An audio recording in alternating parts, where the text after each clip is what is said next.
Bonjour à toutes et tous et merci, d'être présent.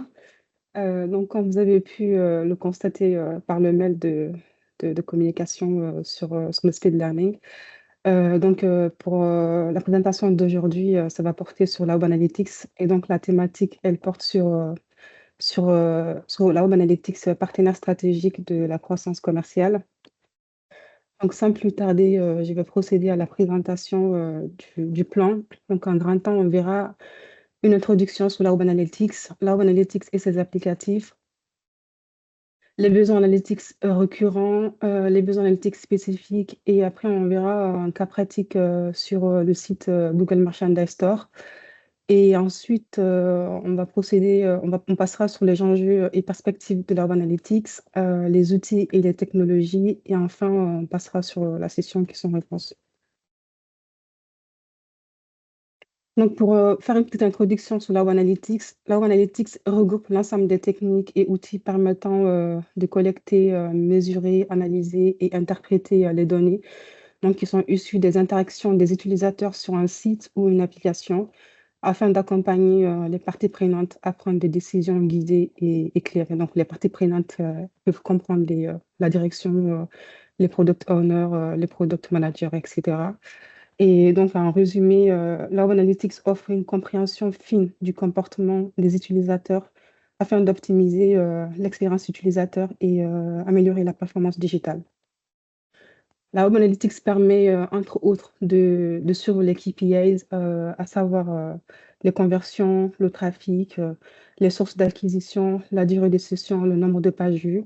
Elle permet également, d'identifier les points clés et les zones de friction, dans le parcours utilisateur.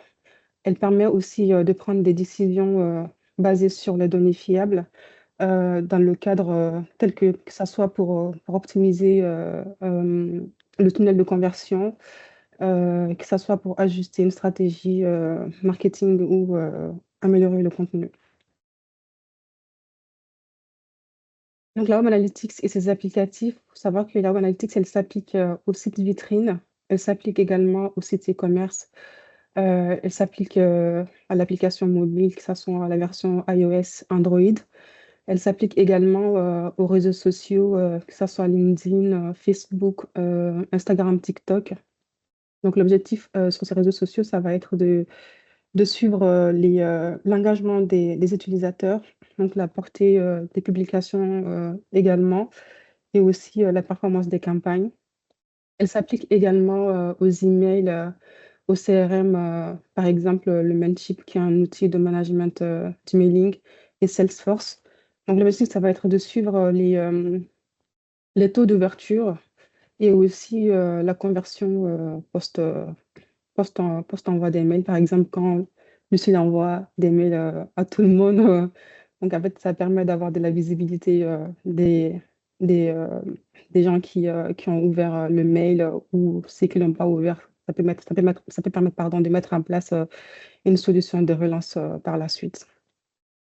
On a également les objets, les IoT pardon, donc qui est, Internet of Things, donc les objets connectés, que ça soit les montres, les capteurs, voitures, les appareils, électroménagers intelligents.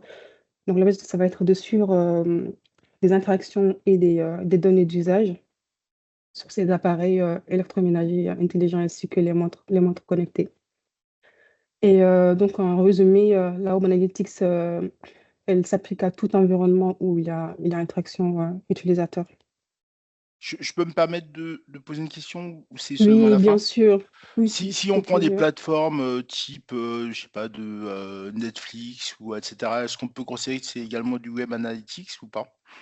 Oui, effectivement, ouais, la Web Analytics peut s'appliquer sur ces plateformes également, oui. Parce que ça permet D'accord. de suivre le comportement et les habitudes des utilisateurs. Par exemple, quand on peut le constater sur Netflix, on a des recommandations, par exemple, en fonction des films ou des séries qu'on a regardées précédemment.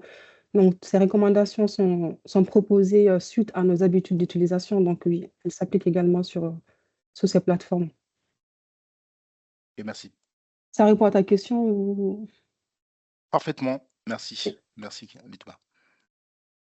Et on a les besoins analytiques récurrents. Je voudrais juste souligner un point par rapport à ça. Les besoins analytiques récurrents varient d'une entreprise à une autre en fonction de la stratégie du moment et du besoin. Donc, ils ne sont pas statiques. Donc, ces besoins on les appelle récurrents parce qu'ils sont stables et réguliers et qui reviennent à une fréquence définie, quotidienne, mensuelle ou hebdomadaire. Et ils concernent généralement les reportings standardisés, tels que le tableau de bord, les KPI, KPIs clés, à savoir le nombre de produits achetés, le nombre de pages vues, si ça concerne les sites vitrines, et le taux de rebond, la durée de session, etc. On a également le suivi de la performance objective business. Donc, cela va concerner les produits, le nombre de produits achetés, le nombre de produits achetés sur un site e-commerce.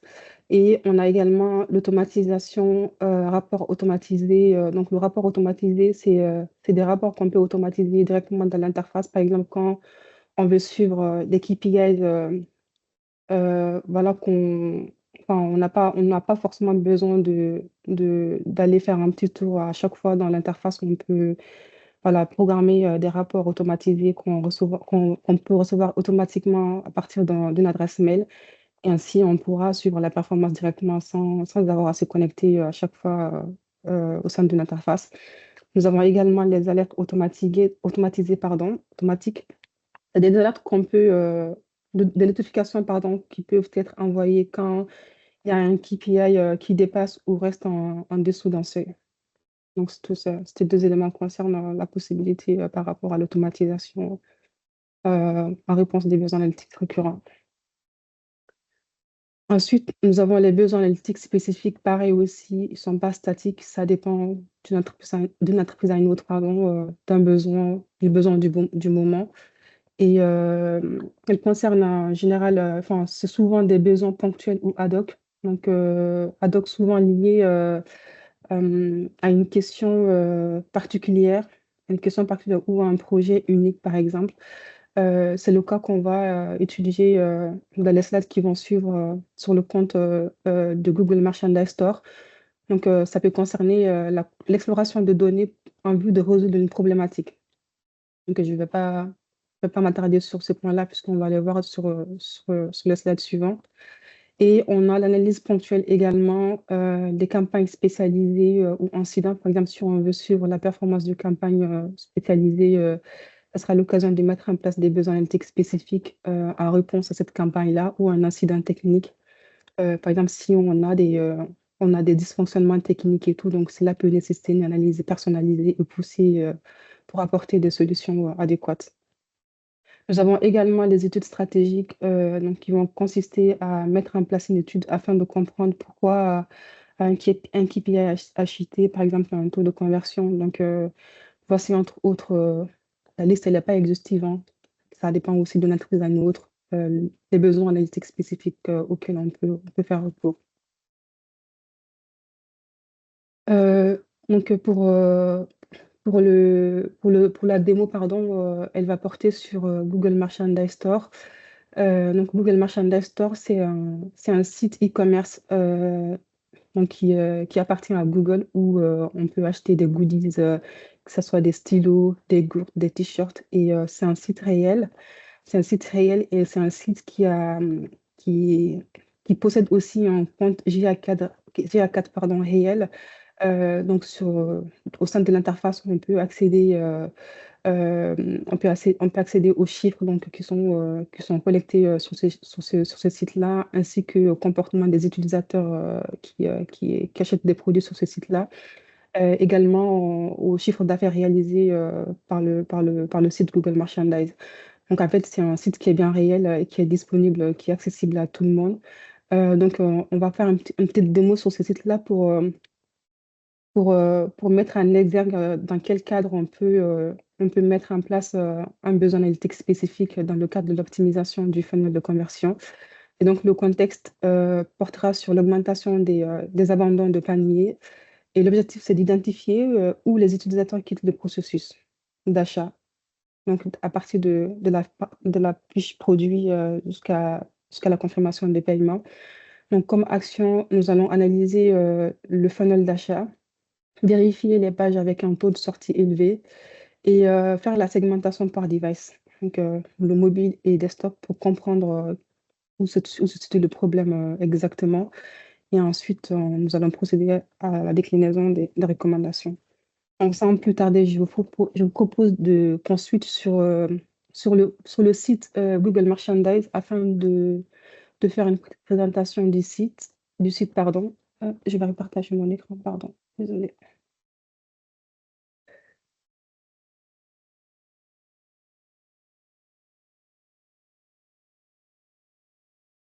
Bon,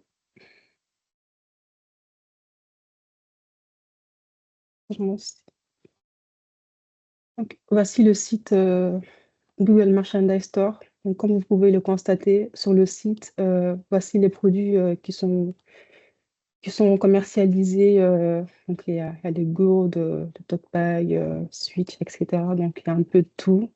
Euh, c'est le site en question. Donc, ici, il y a pas mal de choix. Vous pouvez y faire un petit tour. Donc là, il y a les différentes collections, appareils, etc. Il y a plein de choix. Et c'est un site qui est réel où on peut effectuer des achats. Je crois que Et tu avais besoin de la carte bleue de Meyer, c'est ça que tu disais, tu vois? oui, bah, exactement, je suis preneuse. Je vais chauffer la carte, pourquoi C'est pas. c'est enregistré tout ça, hein. Je vois qu'ils font de la pub pour Euh, Android, donc ils sont pas sectaires. Donc, voilà, donc voici le site en question et le compte GA4 du site se présente comme ceci. Euh, un instant, je vais dupliquer l'écran pour vous montrer un peu l'interface en général avant de commencer la configuration.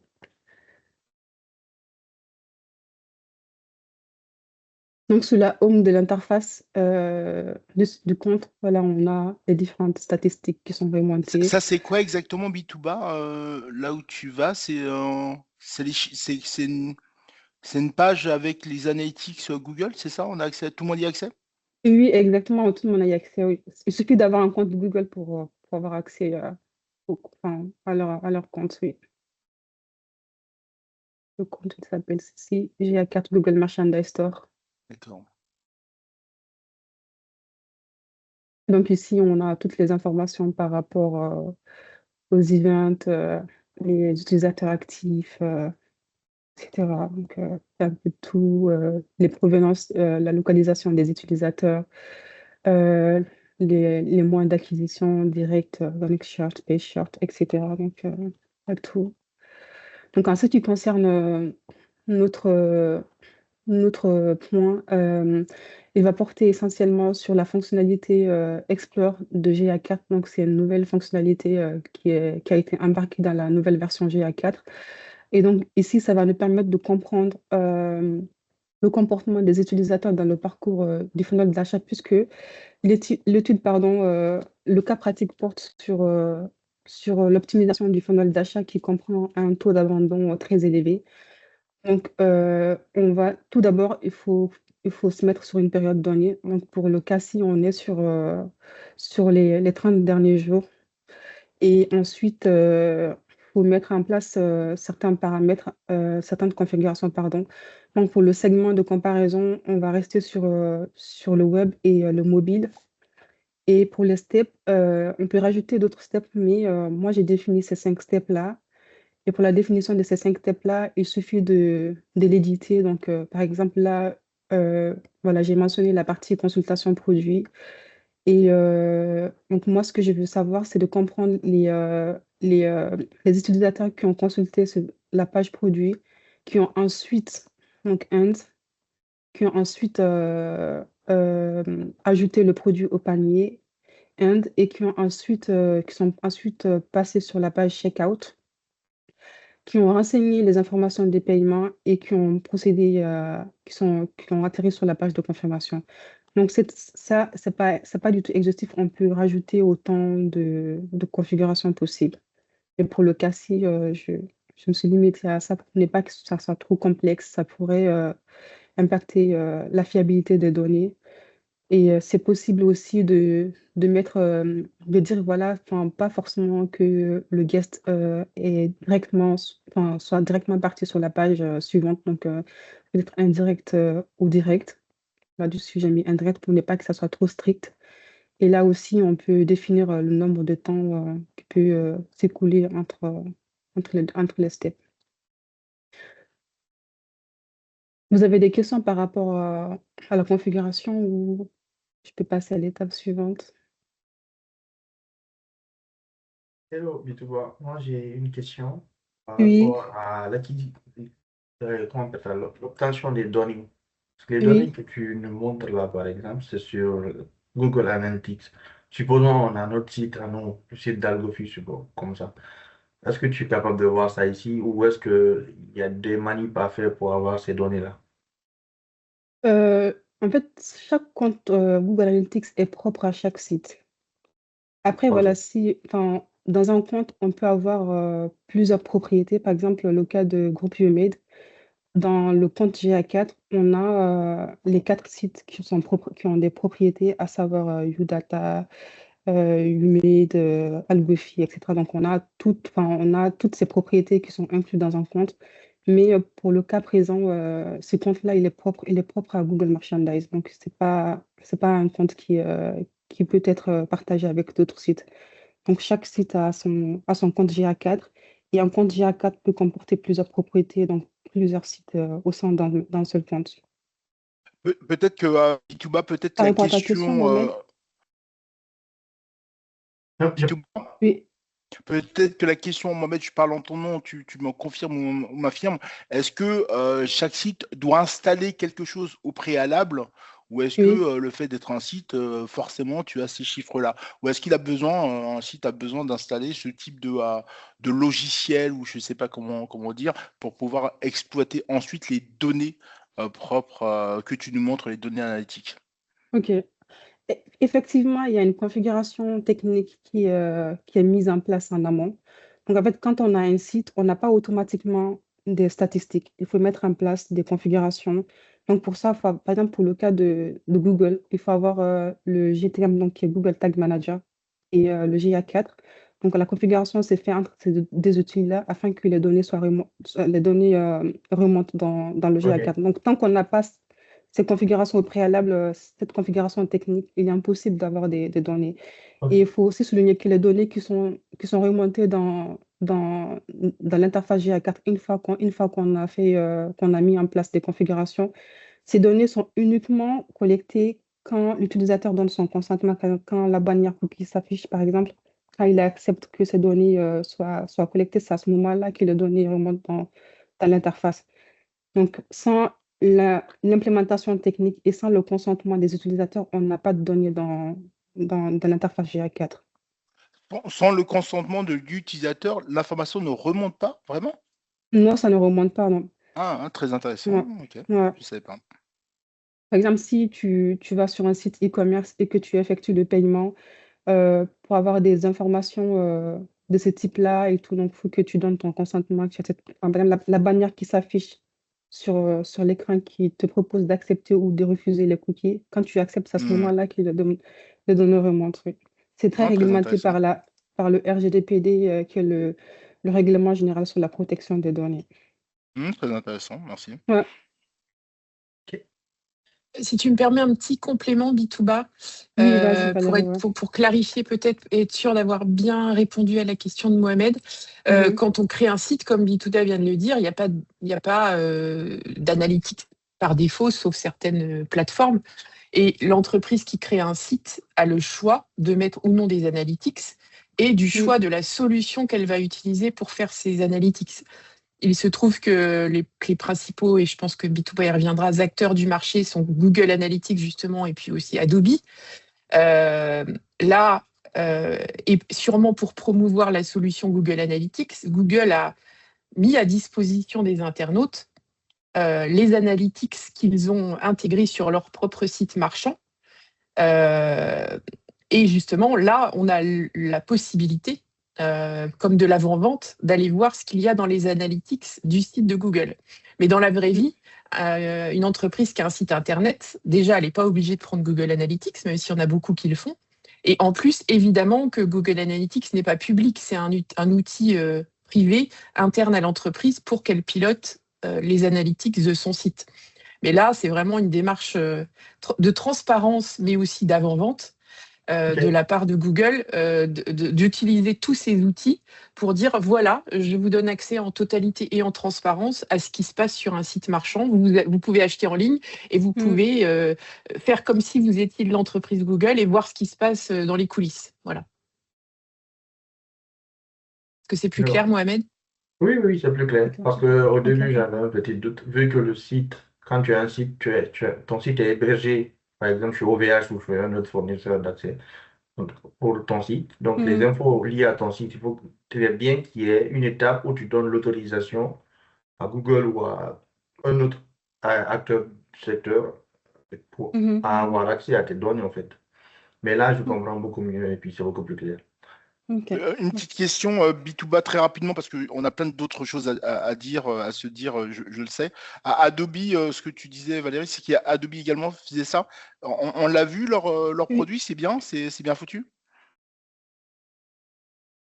Les produits Adobe? Ouais. Valérie, tu disais que le concurrent ou des outils c'est un Adobe. peu similaires, c'est Adobe. Ce qu'ils font, c'est bien également, ça ressemble à ça? Bah, je pense que Bitouba est très bien placée pour répondre parce qu'elle a expérimenté les deux solutions, justement. Ouais. Oui. Bitouba. Oui, bah c'est des outils. Bon, c'est une suite aussi qui est très performante. Donc, c'est des concurrents Qui est comme on peut. similaire à Ah, Google Analytics? oui, c'est similaire en fait parce que les outils Ouais. analytics, ils ont des fonctionnalités en commun et il y a des fonctionnalités aussi qui les différencient forcément. Donc, après, voilà, on peut dire que voilà, Google, c'est quand même le leader sur le marché, si je ne me trompe pas. Peut-être qu'ils ont D'accord. été décalés, ils ont été déclassés à un certain moment. Mais aux dernières nouvelles, d'après voilà, ce que je sais, c'est le leader sur le marché. Après, on a Adobe D'accord. aussi qui a des outils similaires qui ont des fonctionnalités en commun et des fonctionnalités qui les différencient, oui. Mais D'accord, intéressant.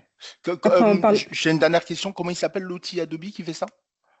Adobe, c'est Adobe Suite. Il y a Adobe Workspace qui est l'équivalent de GA4 et il y a Launch D'accord. et il y a Commander Zoct.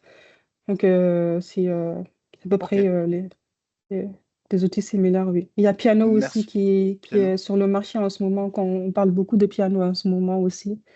Piano, c'est Donc, un outil Adobe ou c'est encore autre chose? c'est autre chose, ouais, c'est un outil D'accord. analytics. Ouais. D'accord. Ok, merci Bitouba. Merci Valérie. Ok. Donc, après la configuration, on peut constater que, voilà, donc là, on a la partie step 1 qui, con- qui est la partie consultation produit. Euh, donc, en fait, là, c'est une page qui va présenter les produits. Va présenter les produits, qui va donner toutes les informations nécessaires à comprendre, à savoir sur le produit. Et ensuite, on a l'étape 2 qui est l'ajout au panier. L'étape 3, le début de checkout où on va renseigner les informations personnelles, c'est-à-dire nom, prénom, adresse de livraison, etc. Et le step 4, donc la partie où on va renseigner les informations bancaires et l'étape finale qui est la partie page de confirmation.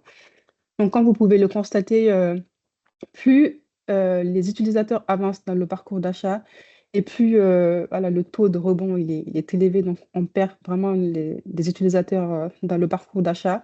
Et le mobile enregistre le taux de rebond le plus élevé quand on regarde le step 4 qui est de 45,2% et de 24,3% sur le device desktop. Donc là, c'est un gros souci voilà, de conversion qui s'applique à cette période-là, comme je l'ai mentionné. Là, ça concerne les 30 derniers jours. Donc après, si on élargit aussi peut-être l'année dernière ou les 6 derniers mois, les 9 derniers mois, ça va donner un autre résultat. Et pour cette période-là, il y a un réel il y a un réel souci, pardon, de conversion sur le funnel d'achat de Google Merchandise sur les deux devices et particulièrement sur le device mobile. Vous avez des questions sur cette partie-là ou c'est clair? N'hésitez pas à m'interrompre, il n'y a pas de souci.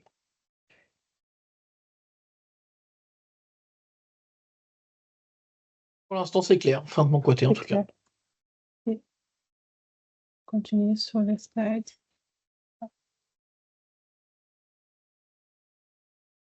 En fait, c'est le graphique qui se présente ainsi, donc l'inflation du funnel d'achat, comme on vient de le voir.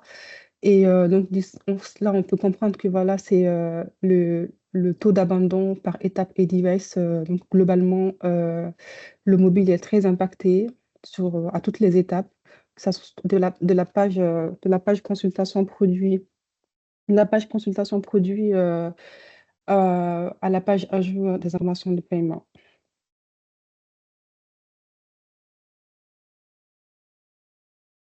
Et nous avons, donc, à la suite de cette analyse, on va procéder à l'analyse des points de friction, c'est-à-dire les points qui causent un réel problème dans le parcours d'achat. Donc, on a la page produit, la page qui présente les produits.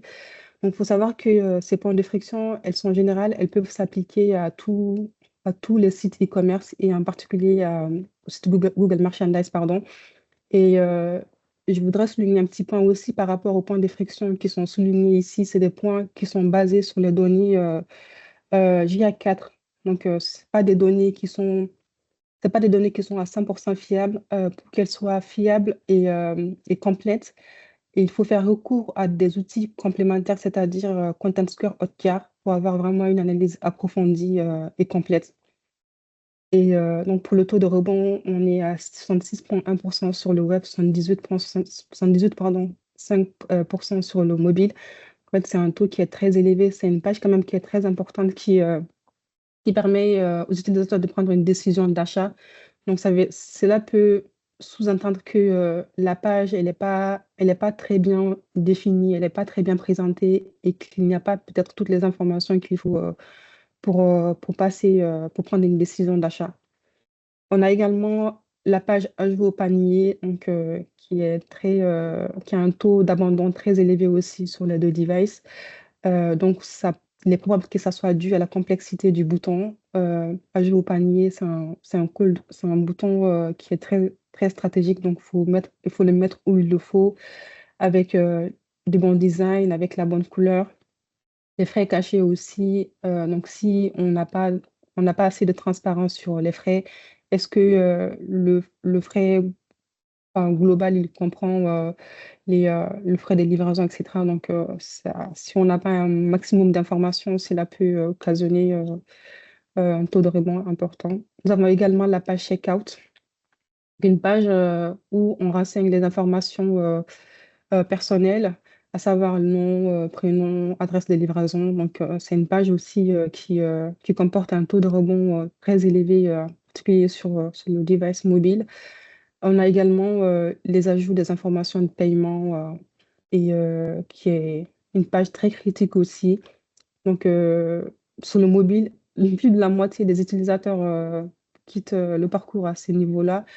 Donc, il est probable que ça soit dû au moins des paiements qui ne sont pas adaptés. Parce qu'en fait, j'ai fait des recherches, euh, sauf si ils appellent l'application autrement, mais quand je tape dans App Store, Google Merchandise Store, ils n'ont pas la version mobile. Donc, ça veut dire que, enfin, s'ils n'ont pas une application native et c'est une autre expérience, l'expérience, elle n'est pas très au top quand c'est sur le site avec la version mobile. Donc, forcément, le paiement, il n'est pas adapté. S'il faut renseigner les informations bancaires à chaque fois au lieu de payer seulement par PayPal ou Apple Pay, ça se comprend que ça engendre un taux de rebond conséquent. On a des benchmarks dans ce type de situation, B2B ou pas? Oui, on pourrait se référer au site Amazon, par exemple. Mhm. Oui, parce que c'est des leaders sur le marché. D'accord. Oui. Savoir si c'est des chiffres incohérents, cohérents ou normaux ou pas normaux.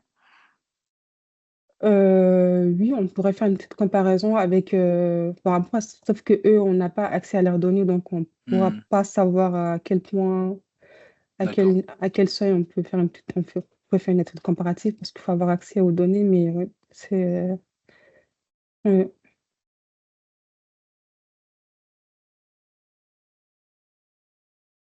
C'est très difficile de répondre à cette question, comme le dit Bitouba, parce que en fait, les sites marchands sont très différents de l'un à l'autre, selon les industries dont il s'agit, les produits, le panier moyen, etc. Hmm. Ces statistiques-là, elles paraissent pas déconnantes. Ce qui est important pour une entreprise, c'est comme est en train de le faire Bitouba, d'avoir un suivi dans le temps déjà, de vérifier est-ce qu'il y a quelque chose qui dégrade mon taux de conversion. Est-ce que j'arrive à l'améliorer? Est-ce qu'il y a une différence entre mes applicatifs mobiles ou PC? Pour se doter d'outils de suivi et d'amélioration de la performance.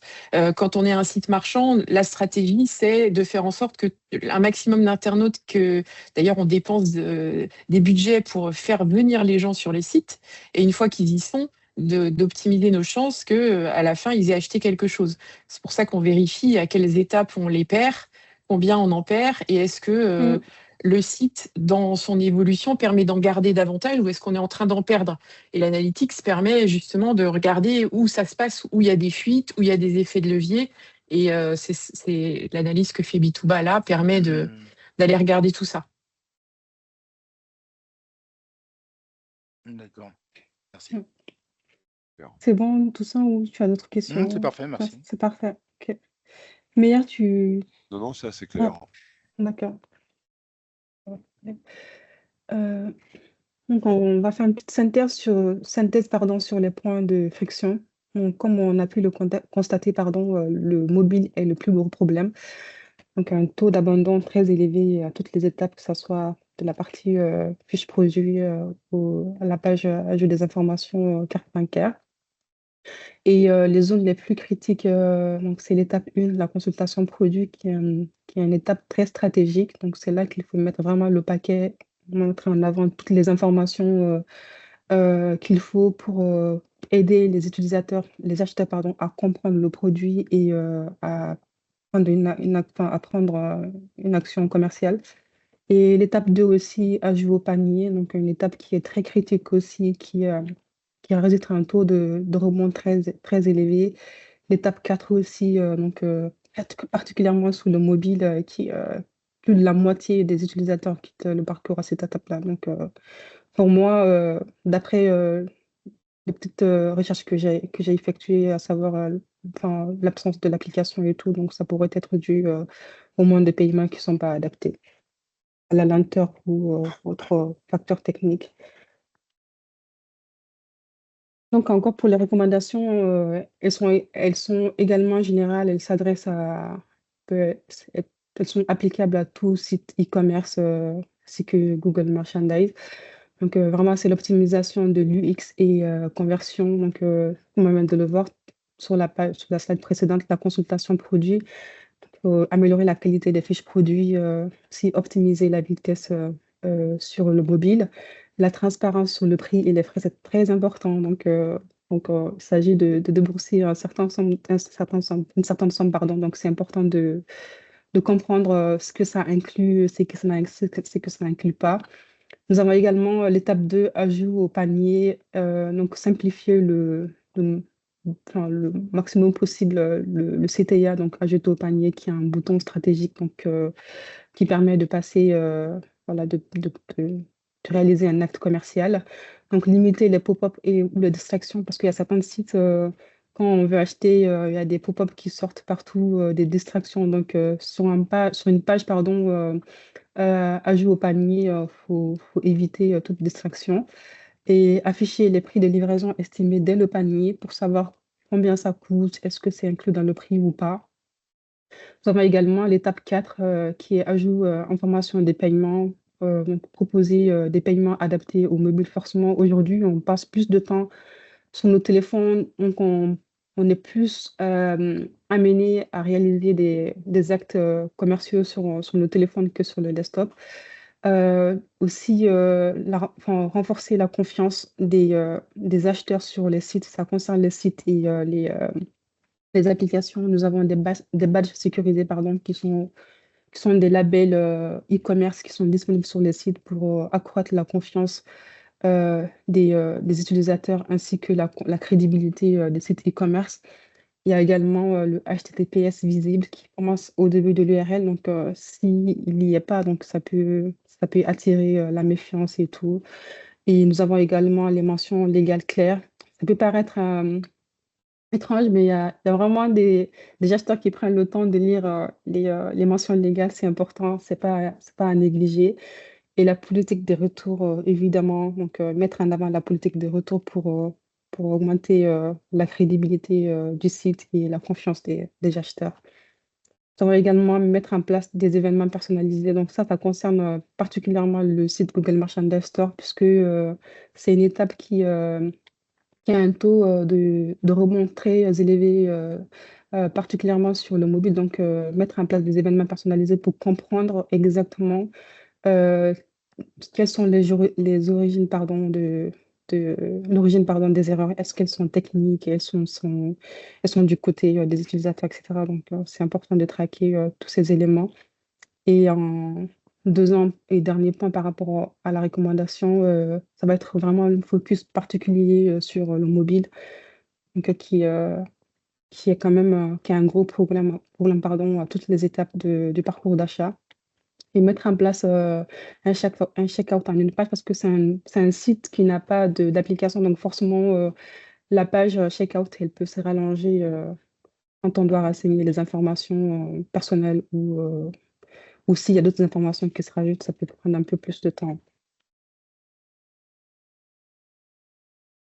Donc, pour les enjeux et perspectives de la Web Analytics, la Web Analytics est devenue un pilier stratégique aujourd'hui pour les entreprises, mais elle soulève plusieurs enjeux majeurs qui influencent son utilisation et son évolution. Pour ça, nous avons la qualité, entre autres, nous avons la qualité et la fiabilité des données. Donc, c'est très important de traquer des données, mais c'est encore mieux de s'assurer que les données sont de bonne qualité. Euh, c'est mettre en place mettre en place une stratégie une stratégie, pardon, de gouvernance qui vont permettre de comprendre, qui vont permettre de suivre, pardon, la qualité et la fiabilité des données.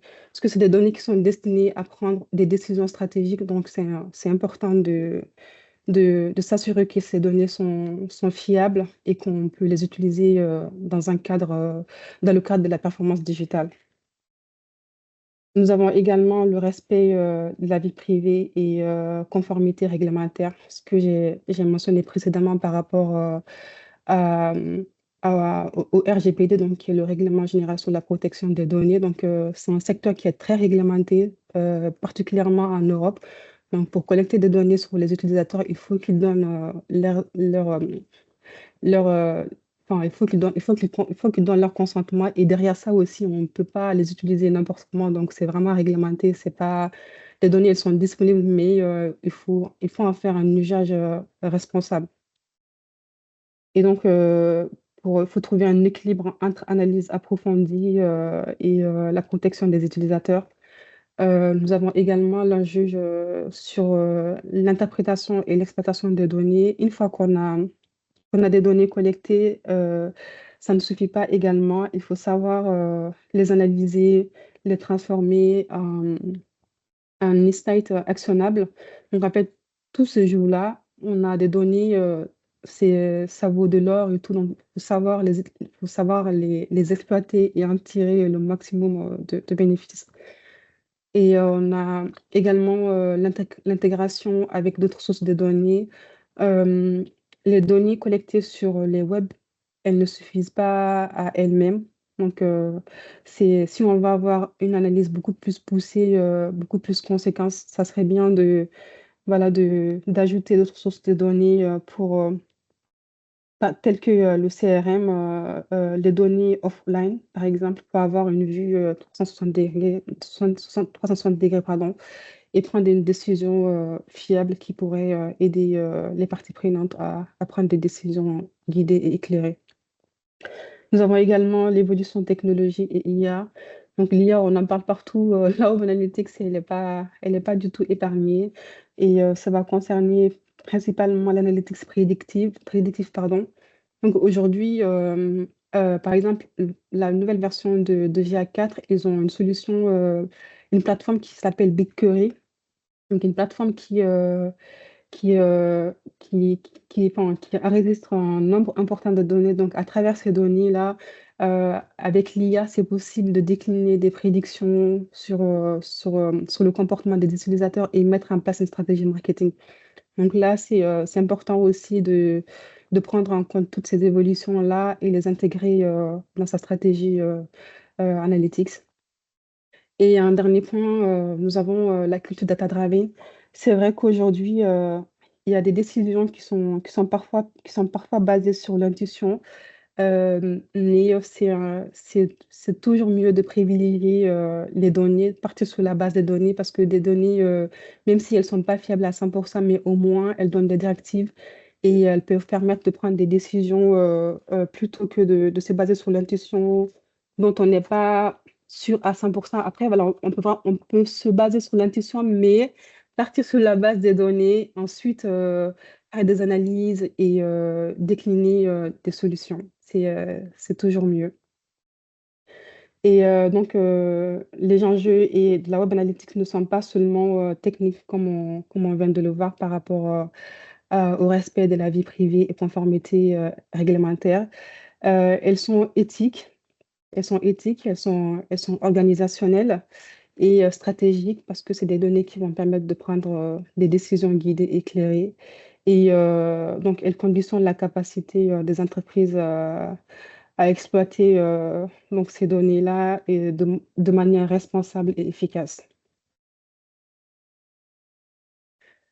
Donc, pour les outils et technologies, nous avons forcément en tête la suite GA4, donc la suite de Google Analytics, pardon. Et dans cette suite-là, on a le Google Analytics GA4, Google Tag Manager GTM.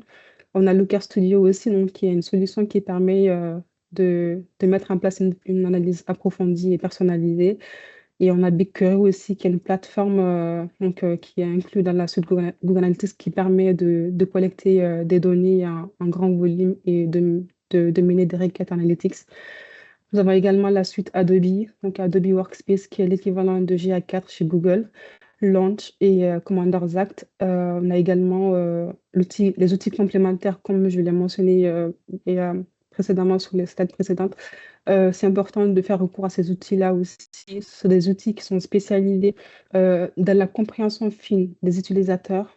Et donc, à savoir Hotjar, Content Score, Crazy Edge. Donc, faire recours à ces outils-là aussi pour compléter l'analyse, c'est un duo gagnant dans le cadre d'une analyse. Voilà, donc ainsi prend fin la présentation. Je vous remercie de votre attention. Si vous avez des questions, je reste à votre disposition.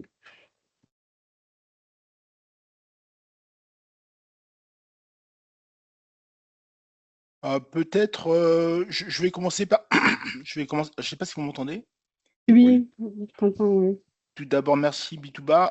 Au niveau des technos, merci pour nous avoir fait cette petite synthèse. On parle également de Python. Alors, je suis pas sûr que tu l'aies cité, j'ai un petit doute pour être honnête avec toi. Ça, c'est beaucoup utilisé également?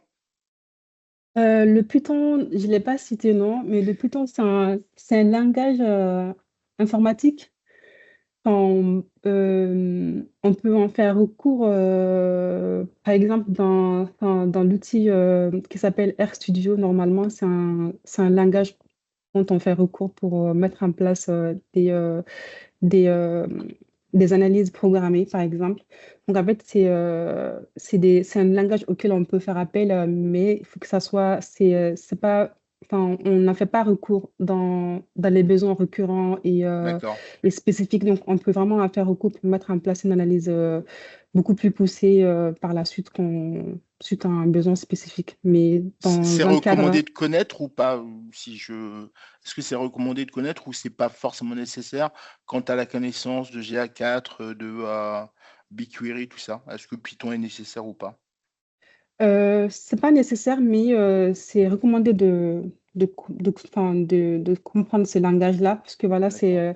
l'analytique, c'est un domaine qui est très technique, donc faut quand même, c'est toujours mieux de comprendre d'autres langages, même si on ne les utilise pas forcément directement dans les outils, parce qu'en fait, les outils analytiques sont généralement prédéfinis.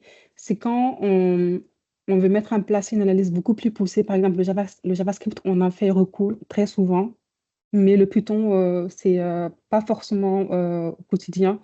Donc, même si c'est pas un langage auquel on fait recours au quotidien et tout, mais il y a des cas d'usage auxquels on a fait recours. Par exemple, quand on veut mettre en place du reporting automatisé, on peut faire recours à JavaScript et au Python. Mais personnellement, moi, je ne m'y connais pas trop, pour ne pas te mentir. D'accord. C'est pas un langage Ok, que ok, j'ai étudié.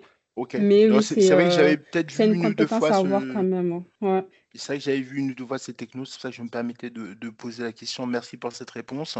Puis je t'en peut-être une prie. autre question, puis je laisserai les autres également parce que je suis sûr qu'il y a plein de questions. Les métiers associés Web Analytics, c'est quoi concrètement les métiers, les fonctions, les métiers associés à ce sujet? Les métiers associés, ça va être, les métiers, ça va être par exemple les PO, enfin, c'est des product owners. Généralement, on travaille en collaboration avec eux ou des product managers. Parce qu'en fait, quand on met en place la Web Analytics, c'est pour traquer les produits qui sont revendus sur les sites e-commerce. Donc, on travaille en collaboration avec eux pour définir le plan de tracking et mettre en place des trackings. Donc, comme métier associé aussi, je peux citer les développeurs. Donc, on travaille forcément en collaboration avec eux qui peuvent mettre en place des fonctionnalités techniques beaucoup plus poussées, par exemple, que ce soit le développement d'un data layer ou la configuration de certains paramétrages. Et donc, il y a nous aussi, l'équipe Analytics, qu'on met en place des tracking, soit qui sont demandés ou l'évolution technique des trackings qui sont déjà en place. Je ne sais pas si D'accord. je réponds à ta question ou... Ah, c'était extrêmement clair, merci. Ok, je t'en...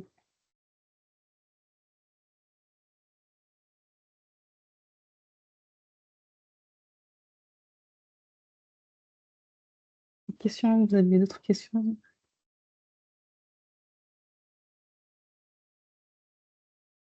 Une question de Mohamed, je crois. Ouais. Ah, ok. Il disait, sommes-nous obligés d'utiliser forcément l'interface de Google Analytics? Est-ce qu'on a accès aux sources de données, comme Toussaint disait, avec d'autres langages de programmation, peut-être comme R ou Python, on peut peut-être avoir, avec une source de données, Mhm. avoir nos propres analyses approfondies avec ces langages-là. Est-ce que c'est possible d'avoir accès aux données sans la partie interface graphique-là? Hum, euh, franchement, pour être honnête avec toi, peut-être que ça existe, mais j'en ai pas la connaissance. Pour moi, Ok. pour avoir des données sur le comportement des utilisateurs, il faut passer par les outils analytics qui sont définis dans ce cadre-là, donc à savoir les suites Google Analytics ou Adobe Suite. Et en fait, enfin, c'est peut-être que dans le développement de ces outils-là, parce qu'ils sont techniques, il y a des langages Python qui sont utilisés. En fait, c'est des outils qui sont prédéfinis et qui sont là pour traquer les comportements des utilisateurs. Peut-être que dans le développement de ces outils-là, le Python, il est utilisé. Au- Je ne peux pas te le dire comme ça parce que je ne sais pas exactement si c'est le cas. Mais donc, c'est des outils qui sont définis pour ça, pour traquer le comportement des utilisateurs sur les sites e-commerce. Donc, pour ça, il faut faire recours au GTM, donc, qui est le Google Tag Manager, par exemple, chez Google. Donc, qui est un outil qui permet de gérer les tags sur les sites et qui sont par la suite remontés dans l'interface GA4 chez Google ou dans Adobe Workspace chez Adobe. Ou Et, Piano, qui est un autre leader aussi sur le marché.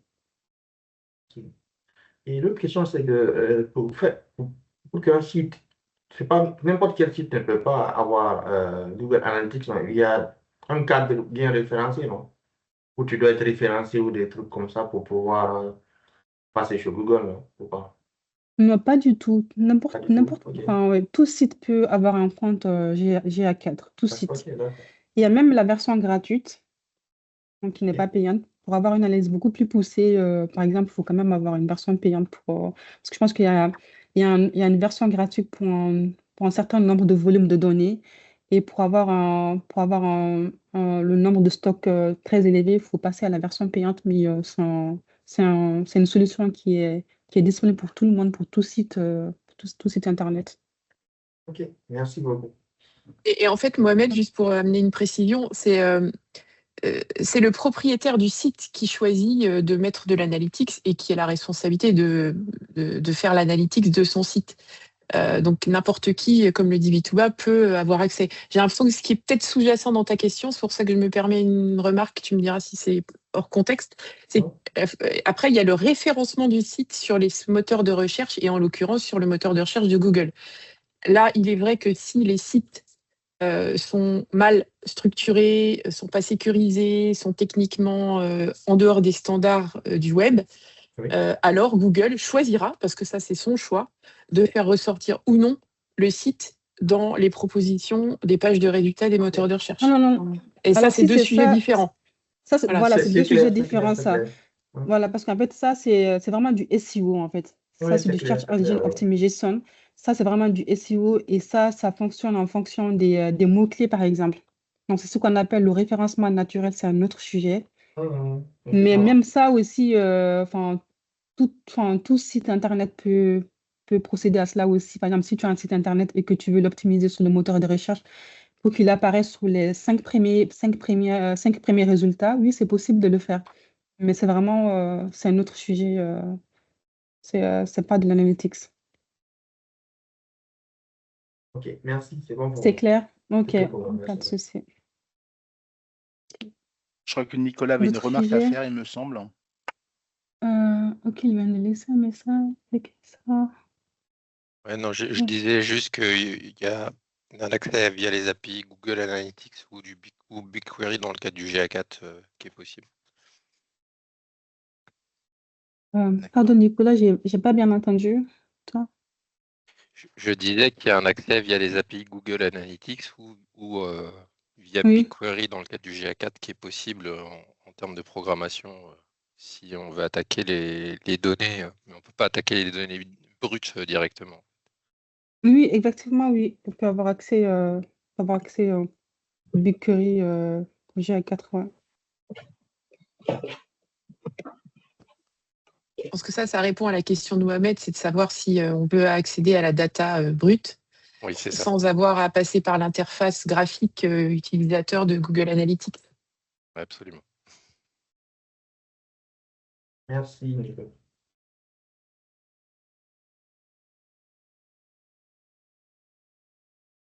Y a-t-il d'autres Il y avait d'autres questions? sujets? Ah, pardon.